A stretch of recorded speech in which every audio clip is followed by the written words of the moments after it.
Class 10 के लिए bio subject से पदार्थ का परिवहन का एक नया टॉपिक प्रारंभ किया जा रहा है। इस टॉपिक के अंतर्गत आज आपको पूरी तरह समझना यह है कि सजीवों में पदार्थों के परिवहन की क्रिया किस प्रकार होती है।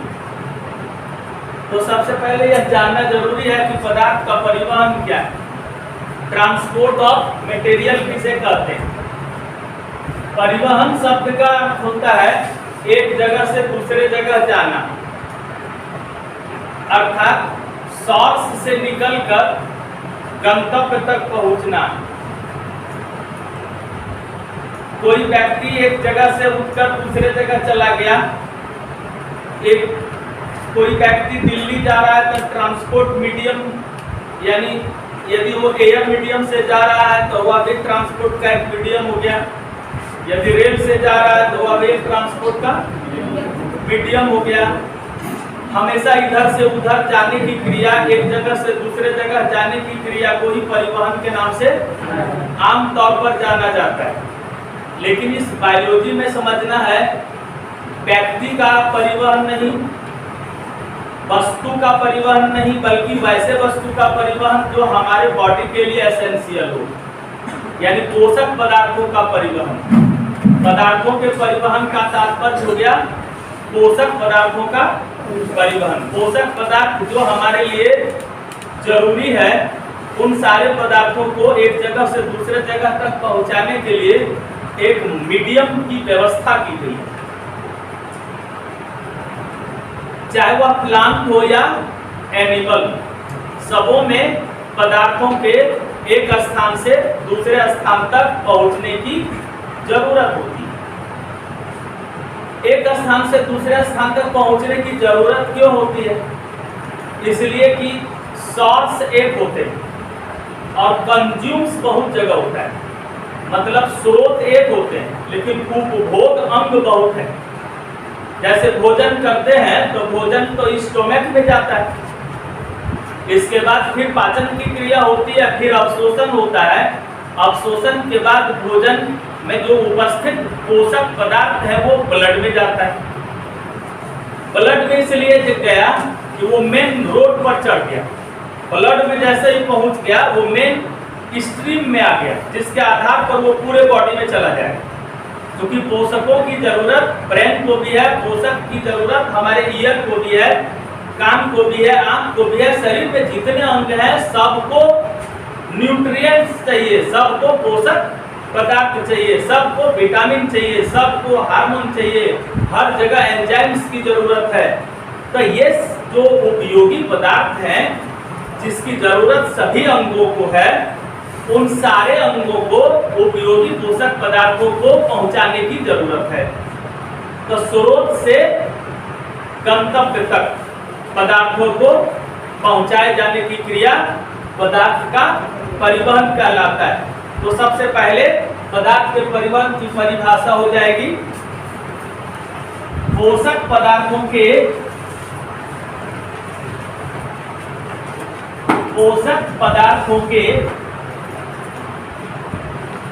मूल स्रोत से निकलकर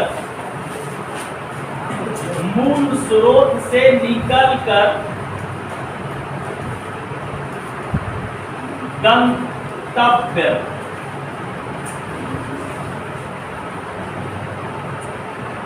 तक पहुंचाए जाने की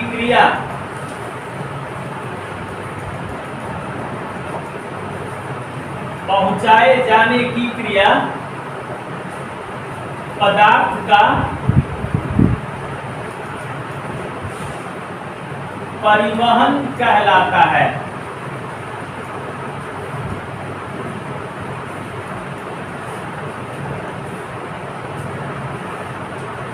निर्जीव वस्तु जो होती है उसमें व्यक्तिगत रूप से परिवहन की जरूरत नहीं है, चूंकि उसको अलग अलग तरह के पोषक पदार्थों की जरूरत नहीं है। पहाड़ जहाँ खड़ा है उसको दूसरे जगह घूमने जाना नहीं। जो वस्तु जहाँ है उसी दूसरी जगह उसको अपनी सारी आवश्यकताओं की पूर्ति हो रही है तो उसको परिवहन की कोई जरूरत नहीं। तुम लोगों को जरूरत पड़ती है, स्कूल जाना है, बाजार जाना है, पढ़ने जाना है, वहां जाना है, खेलने जाना है, इसलिए तुमको परिवहन की जरूरत है, एक जगह से दूसरे जगह जाने की जरूरत है। पेड़ पौधे जो होते हैं उनको अधिक गति करने की कोई जरूरत नहीं होती है, लेकिन उसके आंतरिक अंगों में भी पत्ती को, कोशिका को, तना को, जड़ को, फूल को, फल को, सबको पोषक पदार्थ चाहिए। पोषक पदार्थ को पहुंचाए जाने के लिए पौधों में भी परिवहन की जरूरत है और सारे जंतुओं में भी परिवहन की जरूरत है। तो सजीव में जो परिवहन है इसको हम दो वर्ग में पहले बांट देंगे। सजीवों में परिवहन की जो क्रिया है, सजीवों में परिवहन, इसको हम दो वर्गों में बांटते हैं। एक होता है ट्रांसपोर्ट इन प्लांट, पौधों में परिवहन।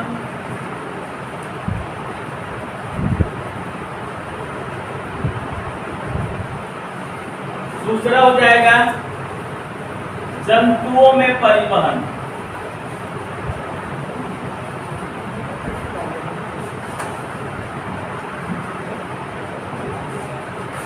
Transport in plant, transport in animal.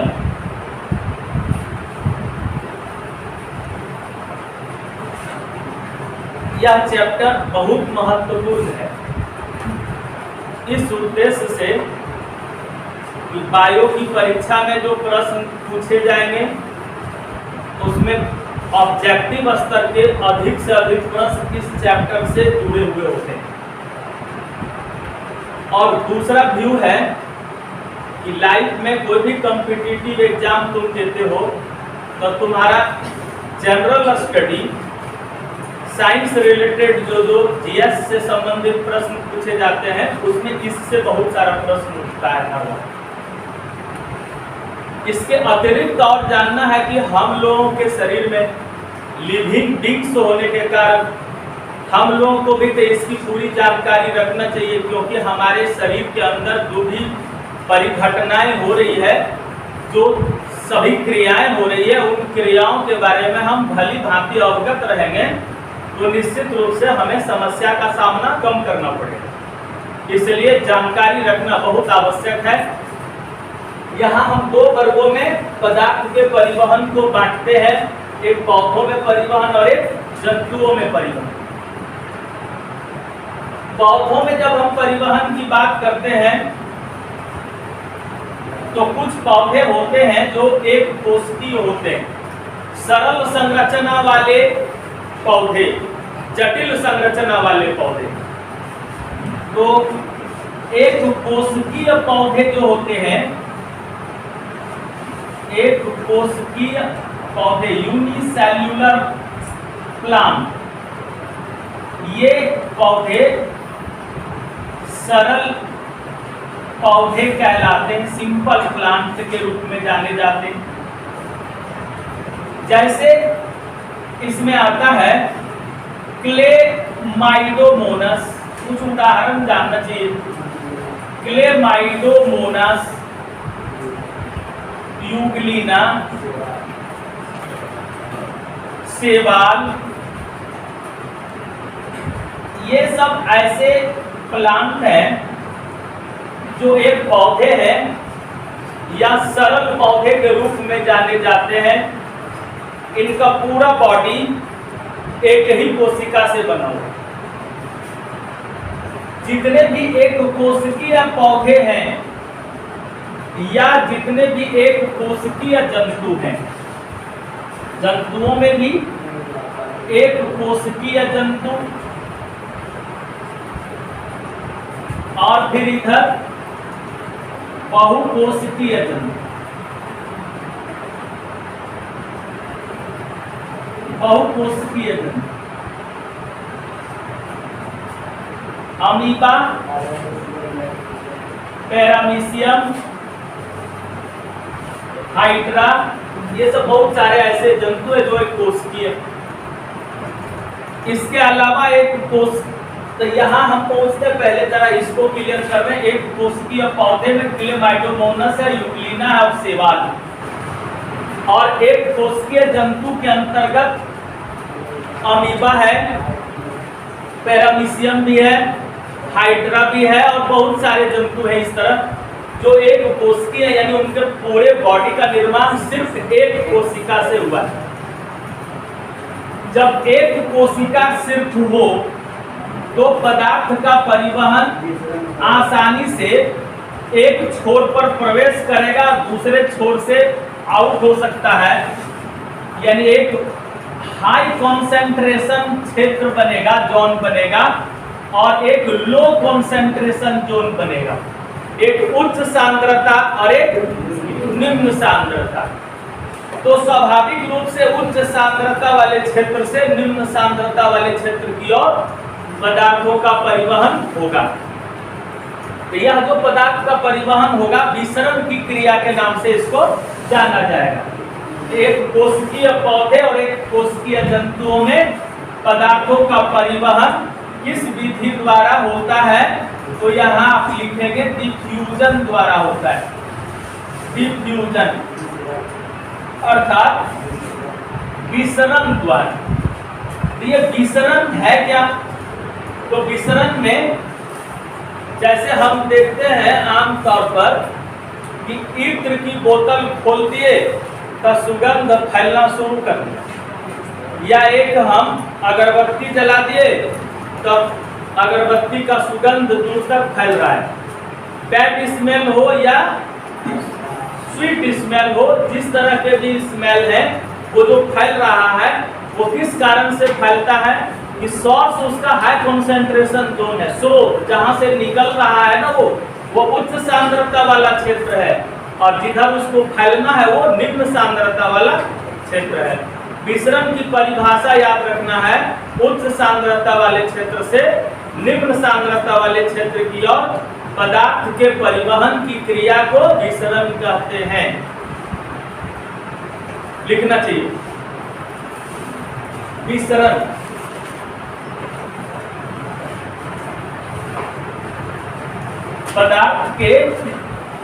पदार्थों के उच्च सांद्रता वाले क्षेत्र से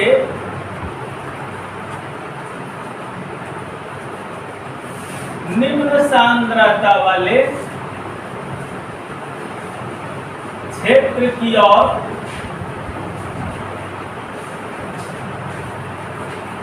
स्वाभाविक गति है, स्वतः गति है, स्वाभाविक गति को विसरण कहते हैं। तो एक ही कोशिका जब है तो विसरण के द्वारा पदार्थ का परिवहन आसानी से हो जाता है। जोंक में पूरा बॉडी, और एक दूसरा क्या है कि जहां परिवहन की क्रिया, परिवहन को हम सिंपली मैकेनिज्म के अनुसार हम दो ढंग से बांट सकते हैं परिवहन को, एक खुला परिवहन और एक बंद परिवहन, ओपन सर्कुलेटरी सिस्टम और क्लोज सर्कुलेटरी सिस्टम के रूप में हम पूरे परिवहन को, परिवहन जो है ये तो ऑर्गेनिज्म के आधार पर हुआ कि पौधों में परिवहन, फिर जंतुओं में परिवहन, एक कोशिकीय में और फिर बहुकोशिकीय में, यहाँ भी बहुकोशिकीय होगा, एक कोशिकीय जीवों में पदार्थों का परिवहन हुआ। अब बहुकोशिकीय पौधे जो होंगे या उच्च वर्गीय पौधे होंगे, आम में, खजूर में, बरगद में, बड़े बड़े जो कॉम्प्लेक्स तरह के जो पौधे हैं, मक्का में भी, गन्ना में भी, ऐसे सारे पौधे हैं जो बहुकोशिकीय हैं, जिनके शरीर में एक से अधिक कोशिकाएं हैं। वहां पदार्थों का परिवहन स्पेशल ट्रांसपोर्ट सिस्टम से होगा, वहां पद्धति लागू होगी, यहाँ भी पद्धति लागू होगी। लेकिन ये दोनों जो है, चाहे वो प्लांट रहे या एनिमल, एक कोशिकीय है तो पदार्थ का परिवहन जो होता है वह विसरण द्वारा हो जाता है। यह जो विसरण द्वारा परिवहन की क्रिया है, इसको हम सामान्य तौर पर यहाँ से क्लासिफाइड कर सकते हैं कि परिसंचरण, या परिवहन का दूसरा नाम है परिसंचरण। एक खुला परिसंचरण है और एक बंद परिसंचरण। ओपन सर्कुलेटरी और एक क्लोज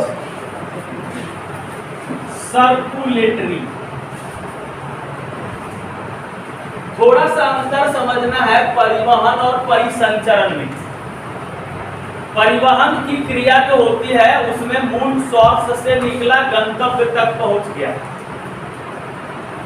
और जहां गंतव्य है वहां से भी कोई पदार्थ निकला, वो भी रिटर्न एक ऐसे जगह पर आया जहां से उसको बाहर जाना है उत्सर्गी पदार्थ के रूप में। जैसे फेफड़ा में ऑक्सीजन प्रवेश किया तो हीमोग्लोबिन ऑक्सीजन से जुड़ गया, ऑक्सी हीमोग्लोबिन बनकर रक्त के माध्यम से पहुंचती है कोशिका तक, और कोशिका में फिर वो टूट जाता है। ऑक्सीजन गया, ग्लूकोज को तोड़ा, CO2 निकला, वह CO2 फिर हीमोग्लोबिन से जुड़ा और हीमोग्लोबिन प्लस CO2 यानी कार्बोक्सी हीमोग्लोबिन बना, और वह अशुद्ध रक्त के रूप में फिर वापस फेफड़ा तक आ गया। इसको क्लोज सर्कुलेटरी सिस्टम के रूप में जानेंगे। ये सर्कुलेटरी होगा क्योंकि सर्कुलेट करते रहता है। सर्कुलेट करने की क्रिया में यह है कि एक जगह से निकला, दूसरे जगह गया, दूसरे जगह से फिर वापस पहले जगह पर आ रहा है। इस प्रकार एक सर्कल के रूप में ट्रांसपोर्टिंग सिस्टम जब हो, यानी चक्रीय पथ में परिवहन की क्रिया जब हो, तब वह परिसंचरण के नाम से जाना जाता है। यहाँ ट्रांसपोर्ट है और यहाँ परिसंचरण सर्कुलेशन है, तो दोनों में अंतर है। सर्कुलेशन में सर्कल शब्द लगा हुआ है जो बताता है कि पदार्थ जहां से निकला दूसरे जगह गया और फिर वो वहां से एक चक्रीय पथ में गति कर रहा है। वैसी स्थिति में इसको हम सर्कुलेटरी सिस्टम के नाम से जानते हैं। एक खुला परिसंचरण है और एक बंद परिसंचरण है। खुला परिसंचरण कहाँ होगा? एक कोशिकीय में भी होगा, और कुछ ऐसे जंतु हैं जो एक कोशिकीय बने हुए। कॉकरोच जो है उसमें खुला परिसंचरण है, यानी पूरा बॉडी के अंदर, बॉडी में जो ब्लड है वो एक थैले में पूरा ब्लड है, फुल बॉडी में एक ब्लड है, यानी उसमें नलियां नहीं पाई जाती, उसमें छोटी छोटी नलिकाएं उपस्थित नहीं होती है। उसके अंदर ब्लड है और ऊपर से उसको काफी मजबूत कवर से, क्योंकि स्थिति यह है कि जहां खुला परिसंचरण पाया जाएगा वहां बॉडी के अंदर एक थैले में ब्लड जमा है, फुल बॉडी एक थैला है और उसी में ब्लड है। तो जब भी कभी थोड़ा सा इसको हर्ट हो जाएगा, तो ये छेद हो जाएगा, तो सब ब्लड एकदम एक ही बार बाहर निकल जाए, वह जंतु बन जाए। इसलिए इस जीव को बनाने वाले भी जो भगवान हैं, जिन्होंने इसको पूरा सेफ्टी दिया कि जब हम एक ही थैले में सारा ब्लड को यहाँ जमा कर दिए हैं, इसका सारा ब्लड अचानक किसी समय बाहर हो जाएगा तो जीव तुरंत समाप्त हो जाएगा।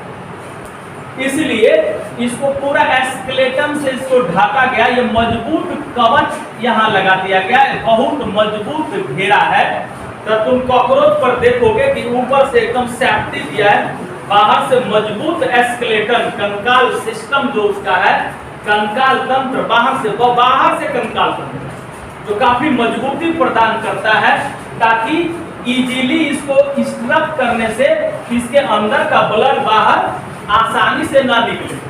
यानी उसको तुम ऐसे करोगे तो तुरंत छेद नहीं हो जाएगा, क्योंकि ऊपर से हड्डी लगा हुआ, अस्थियों का ऊपर से एक आवरण बना हुआ है, घेरा बना हुआ। और दूसरी बात क्या है, ऐसे जो जंतु होते हैं ना, इसमें लाल रक्त नहीं है।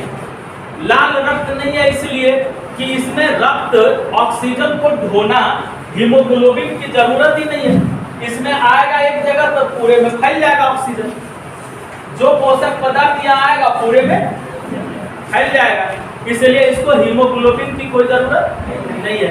तो उसके बॉडी में जो ब्लड पाया जाता है वो लाल रंग का नहीं है, क्योंकि वहाँ आरबीसी उपस्थित ही नहीं है, हीमोग्लोबिन वहाँ अवेलेबल नहीं है, तो उजला इसका रक्त होगा।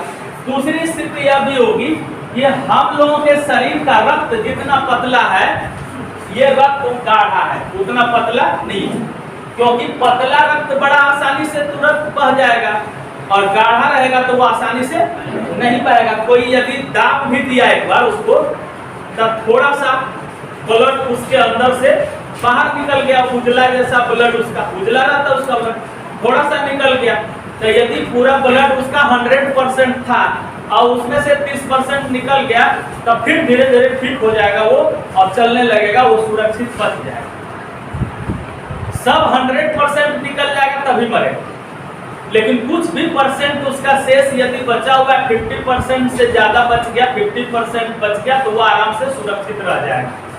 अब कम ब्लड निकले उस छेद से, कोई दबाव पड़ गया किसी कारण से और ज्यादा प्रेशर से फट गया और वो निकलने लगेगा, तो थोड़ा सा निकलेगा, गाढ़ा रहता है उसका ब्लड, स्पीड में नहीं निकलेगा, पतला रहेगा तब तो सब बह जाएगा, गाढ़ा है इसलिए सब नहीं बहेगा और उसकी लाइफ जो है वो बच जाएगी।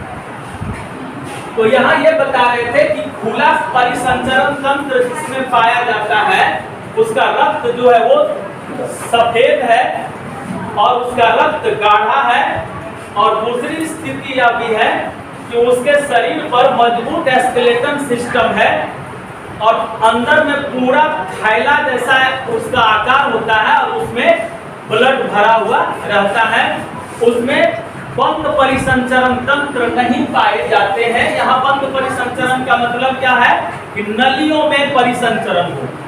जैसे हम लोगों के शरीर में अलिंद है और नीले है, वो रक्त को प्रेशराइज करता है, लेकिन धमनी है और सिरा है, वह एक बंद नली है, उससे रक्त दौड़ रहा है, उससे रक्त दौड़ रहा है तो सेफ्टी ज्यादा है कि यदि कहीं बाहर से मांसपेशी में कट्स हो गया तब थोड़ा सा ब्लड बहेगा और फिर रुक जाएगा।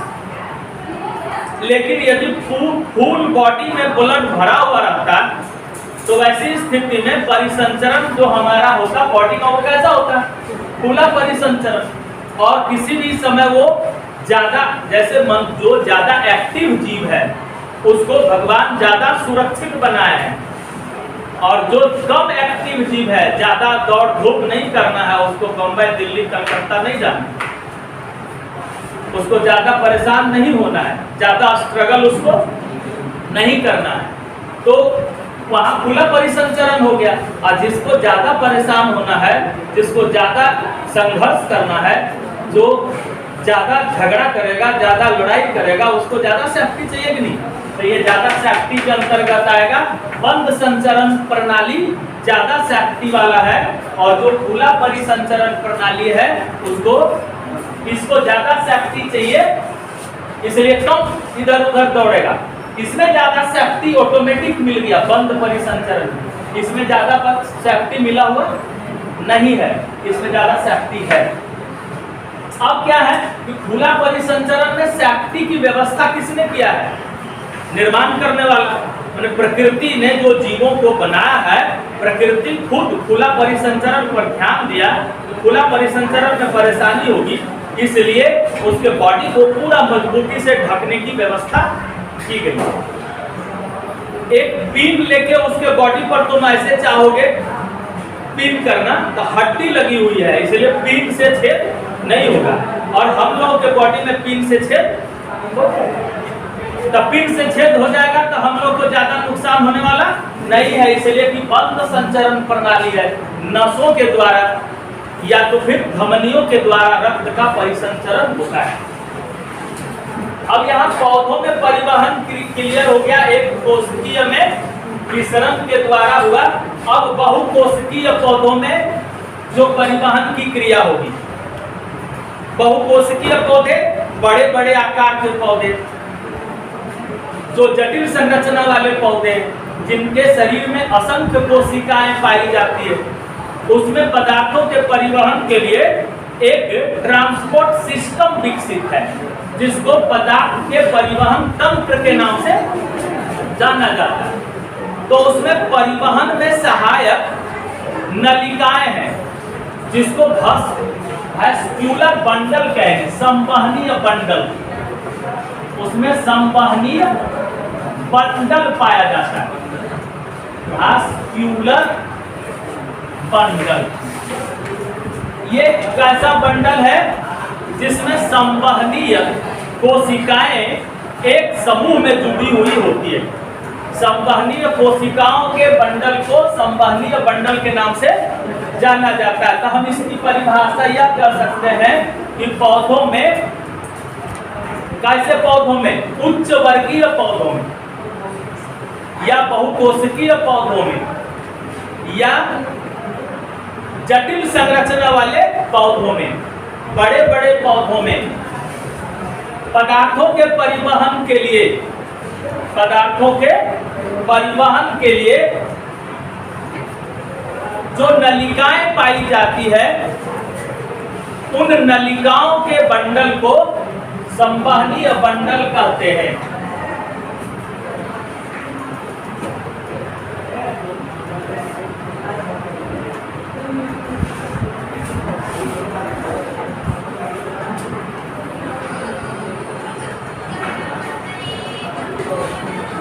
उच्च वर्गीय या बहुकोशिकीय पौधों में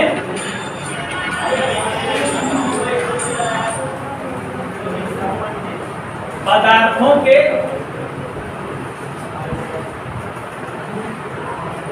परिवहन की क्रिया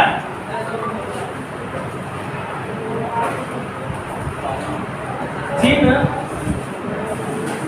वाहिकाओं की सहायता से संपन्न होती है, जिस वाहिकाओं की सहायता से संपन्न होती है, उसके बंडल को, यानी उसके इंटीग्रेटेड फॉर्म को, एकीकृत रूप को, उसके बंडल को संवहनीय बंडल कहते हैं। इसमें दो तरह के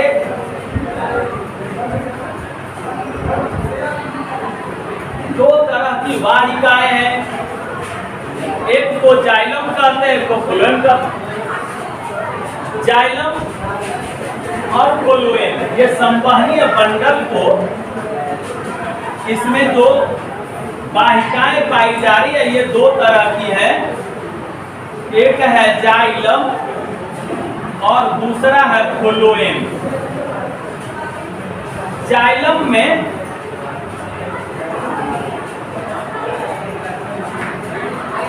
जाइलम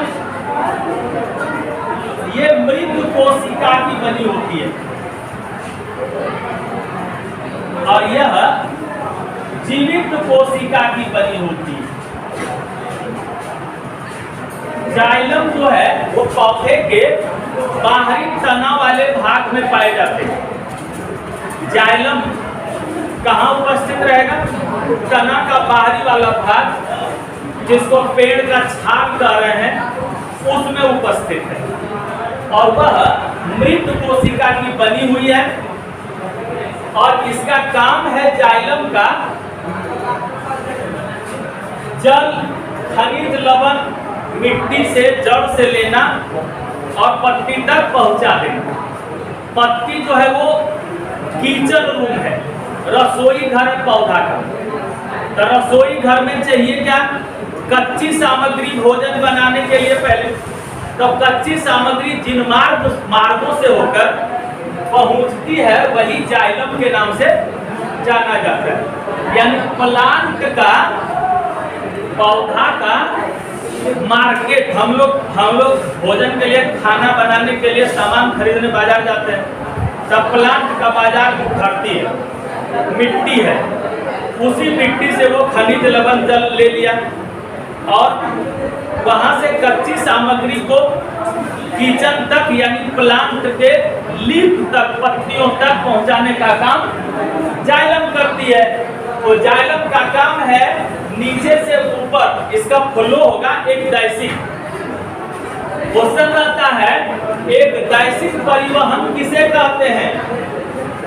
एक दिशा में होने वाला परिवहन, यूनिडायरेक्शनल ट्रांसपोर्ट इसको बोला जाता है, यूनिडायरेक्शनल ट्रांसपोर्ट। यह जाइलम करता है। इसका काम है सिर्फ मिट्टी से पोषकों को, जल आदि को लेना और पहुंचा देना पत्ती तक। एक ही दिशा में ना काम किया, यानी market to kitchen, market to kitchen, market to kitchen, यही इसका एक डायरेक्शन।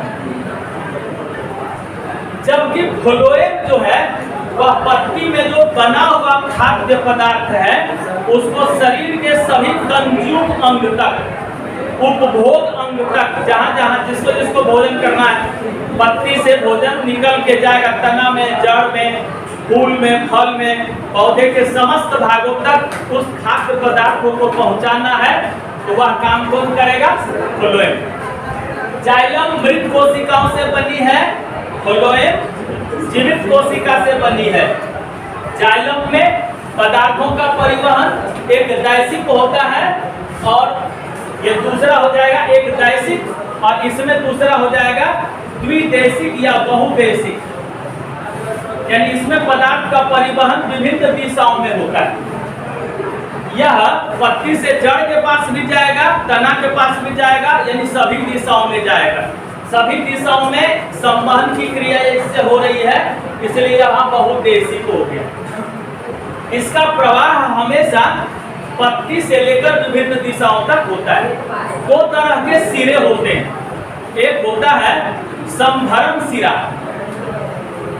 संभरण सिरा, और यानी वो स्रोत है, और एक होता है उपभोग सिरा। उपभोग सिरा में भोजन पहुंचता है और संभरण सिरा से यानी स्रोत से भोजन पदार्थ निकलता है। यानी जो पोषक पदार्थ जहां से निकल रहा है वह हो गया संभरण सिरा, यानी आपूर्ति का वह जगह है जहां से सप्लाई होगा। Supply end and consume end, दो तरह का इंड्स रहेगा। एक छोर होगा सप्लाई इंड और एक हो जाएगा कंज्यूम इंड। सप्लाई इंड से कंज्यूम इंड के तरफ पोषक पदार्थों की गति होती है। और इस प्रकार जाइलम और फ्लोएम द्वारा जो पदार्थों का परिवहन है, जैसे मक्का एक प्लांट है, मक्का में एक दिन में 3 से 4 लीटर पानी बाष्पोत्सर्जित हो जाता है। इसमें समझना यह है कि यह जो ट्रांसपोर्ट होगा प्लांट में पदार्थ, ये पौधों में जो पदार्थों का परिवहन होता है उसमें एक क्रिया है स्थानांतरण, ट्रांसलोकेशन, और दूसरी क्रिया है बाष्पोत्सर्जन। यही दोनों क्रिया मिलकर पौधों में पदार्थों का परिवहन की क्रिया को पूरा करता है।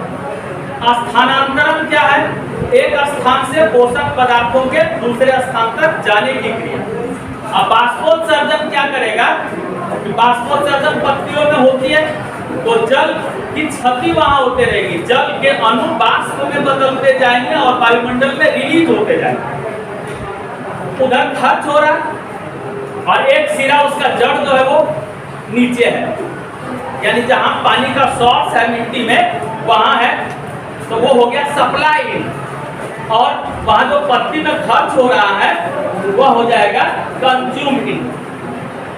लैंप में पत्ती डूबी हुई है, जहां आग लगी हुई है, जहां जल रहा है वहां तेल खर्च हो रहा है, और एक लैंप का बत्ती का दूसरा सिरा जो है तेल में डूबा हुआ है, तो जो सिरा डूबा हुआ है वो है सप्लाई। वहां क्या है?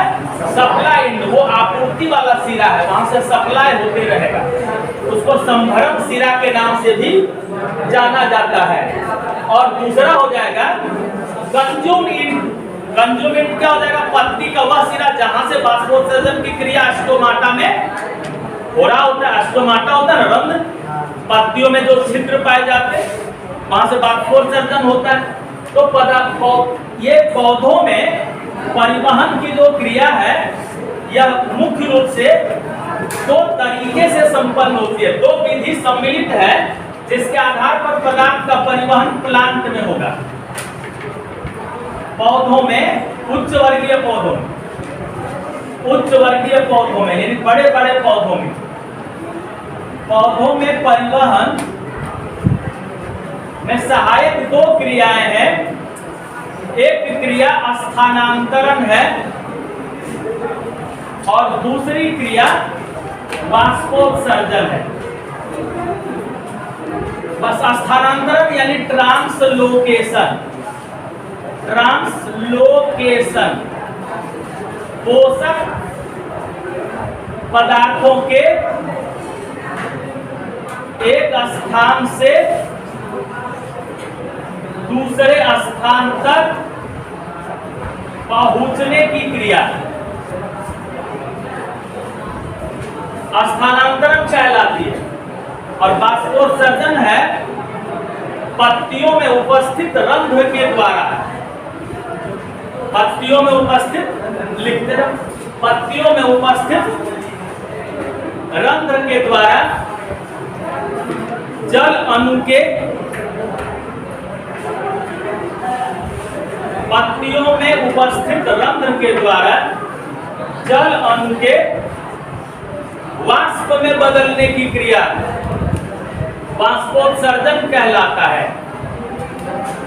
वाष्पोत्सर्जन जैसे सेब का प्लांट है, वह 20 से 30 लीटर पानी हर रोज वाष्पित कर देगा। सेब में कितना? 20 से 30 लीटर पानी वाष्पोत्सर्जित हो जाएगा एवरीडे, रोज। मक्का का प्लांट है, वह 3 से 4 लीटर पानी रोज वाष्पित कर देगा। मकई का पौधा बहुत पानी चाहिए ना, उसको ज्यादा पानी चाहिए, 3 से 4 लीटर रोज वाष्पित करेगा। इस तरह वाष्पोत्सर्जन की क्रिया में है कि कोई भी पत्ती वाष्प बना के छोड़ते जा रहा है, 1 घंटा में पत्ती उतना पानी वाष्प में बदल देगा जितना पत्ती का वजन होगा। इसको लिखना चाहिए। कोई भी पत्ती 1 घंटे में अपने भार के बराबर, कोई भी पत्ती 1 घंटे में अपने भार के बराबर जल वाष्पित कर देता है।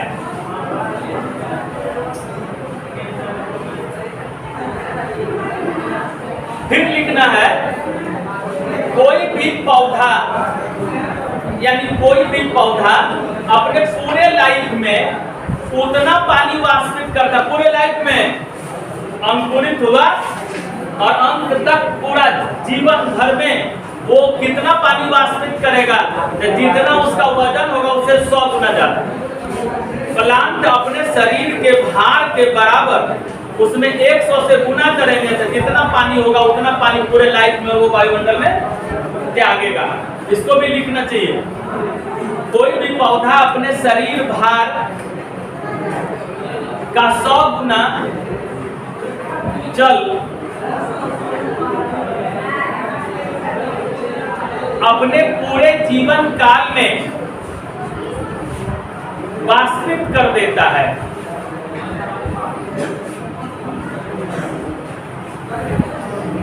वाष्पित कर देता है। देखो, वाष्पोत्सर्जन की जो क्रिया है ना, वो जरूरी क्रिया है। पत्ती के द्वारा ही वाष्पोत्सर्जन होगा। अब कुछ ऐसे प्लांट हैं जिनके शरीर में पत्ती बहुत ज्यादा रहता है, सामान्य से ज्यादा। तो ज्यादा पत्ती है और ज्यादा वाष्पोत्सर्जन हो जाएगा, ज्यादा पानी क्षति हो जाएगी। और वो ऐसे जगह पर है जहां उसको पानी वर्ष भर अवेलेबल नहीं। जैसे गर्मी का मौसम जब आता है, गर्मी का मौसम जब आता है तब पौधा को पानी कम मिलेगा, तो उस समय वो व्यवस्था कर लेता है कि कम पानी में ही हम गुजारा कर लें, कम पानी में ही अपने आप को किसी तरह जिंदा रख लें।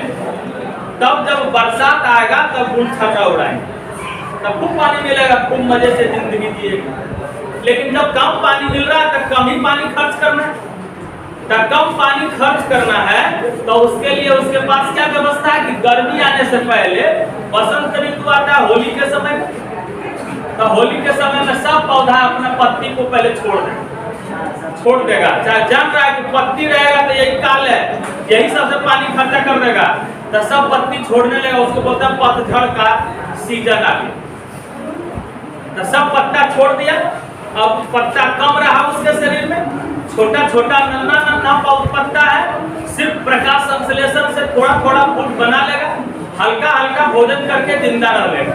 उस समय वो ज्यादा भोजन की जरूरत उसको नहीं है, वो ज्यादा प्रोडक्शन नहीं करेगा, ज्यादा प्रकाश संश्लेषण की जरूरत उस समय उसको नहीं होगी, कम में वो गुजारा कर लेगा। जून का महीना, मई जून का महीना, अप्रैल से लेकर मई जून तक काट लेगा वो।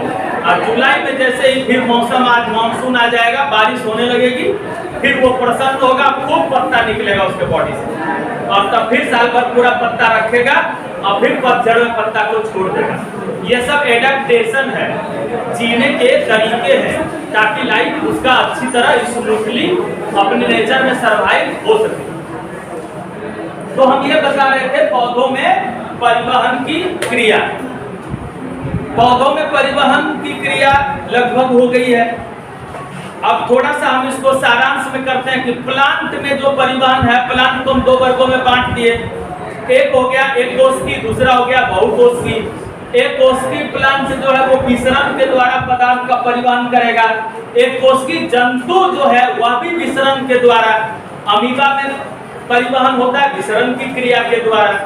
तो एक कोशिकीय पौधा, एक कोशिकीय जंतु, दोनों में विसरण की क्रिया के द्वारा पदार्थ का परिवहन हो जाता है। अब उच्च वर्गीय पौधे जो हैं बहुकोशिकीय, उसमें संवहन तंत्र का निर्माण होता है। संवहन तंत्र में एक जाइलम है और एक फ्लोएम है। जाइलम जो है वो पत्ती तक जमीन से खनिज लवण जल को पहुंचाता है, उसको जल संवहनीय ऊतक के नाम से भी जाना जाता है। और फ्लोएम जो है वह भोजन जो बना हुआ है पत्ती में वह सभी भागों तक पहुंचाता है। क्या इसका प्रवाह दोनों दिशाओं में है, इसलिए यह द्विदिशीय पथ में परिसंचरण हुआ। और जाइलम एक ही दिशा में सिर्फ बता कि मार्केट टू किचन, लेकिन ये फ्लोएम क्या करेगा, किचन टू सेवरल कंज्यूमर, जितने उपभोक्ता है सबको ले जाके परस परस के खिलाने का काम फ्लोएम करता है, और किचन तक भोजन पहुंचाने, कच्चा सामग्री पहुंचाने का काम जाइलम करता है। इसके अलावा रूट जो है, पौधा का जो जड़ है, वो जमीन से खनिज लवण जल को अवशोषित किया, और जल को अवशोषित करने के बाद जल संसंजन की क्रिया के द्वारा जड़ से लेकर पत्ती तक एक वाटर पिलर बनाएगा। क्या बनाएगा? वाटर का पिलर। जड़ से लेकर पत्ती तक यह वाटर पिलर काम करेगा। यह पानी का एक लगातार पिलर है। कहां से कहां तक? मूल रोम से। मूल रोम क्या है कि जड़ में एक नन्हा, जड़ में पतला पतला रेशा जैसा बहुत सारी जड़ें निकली हुई रहती है। तो मोटा जड़ को तो मूसला जड़ कहते हैं, और उसमें बहुत बारीक जड़ें हैं, उसको मूल रोम या रूट हेयर के नाम से जाना जाता है। वह मजबूती भी प्रदान करता है और खनिज लवण जल अवशोषित भी तेजी से करता है। और वह तेजी से अवशोषित किया और जल का एक लगातार पिलर का निर्माण कर दिया, और यह पिलर पानी का एक पिलर बन गया। उस पिलर का एक सिरा कहाँ है? जड़ के पास, और एक सिरा कहाँ है? पत्ती के पास। जड़ जो है वो संभरण सिरा है और पत्ती जो है वो उपभोग सिरा है।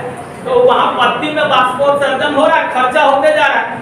जैसे जैसे खर्च होते जा रहा है वैसे वैसे नीचे से ऊपर की ओर वो लगातार चढ़ते जा रहा है। 1 घंटा में 35 सेंटीमीटर वह पानी नीचे से ऊपर की ओर चढ़ रहा है।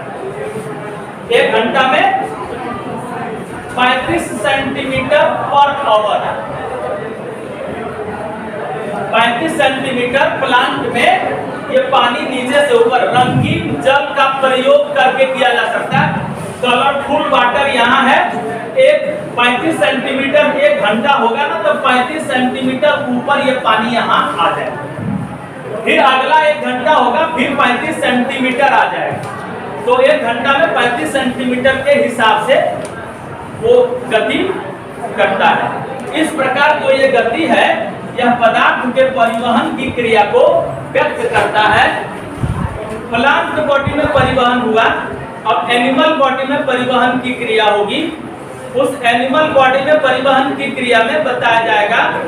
हम थोड़ा सा इसकी चर्चा किए कि खुला परिसंचरण भी है और बंद संचरण भी है एनिमल में। खुला संचरण जहां जहां होता है वो केंचुआ वगैरह है, वो कॉकरोच है।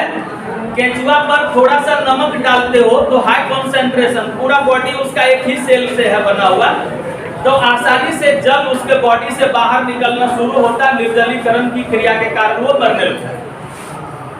खुला परिसंचरण की क्रिया जहां भी होगी वहां हम सामान्य तौर पर कह सकते हैं कि विसरण होता है। और जहां बंद संचरण की क्रिया होगी उसमें धमनी होंगे और सिराएं होंगी। अब धमनी, सिरा, हृदय, अलिंद, दायां अलिंद, बायां अलिंद के बारे में, रक्त परिसंचरण तंत्र के बारे में, इसके बाद पूरा ब्लड के बारे में भी विशेष रूप से जानकारी दी जाएगी नेक्स्ट क्लास में। धन्यवाद।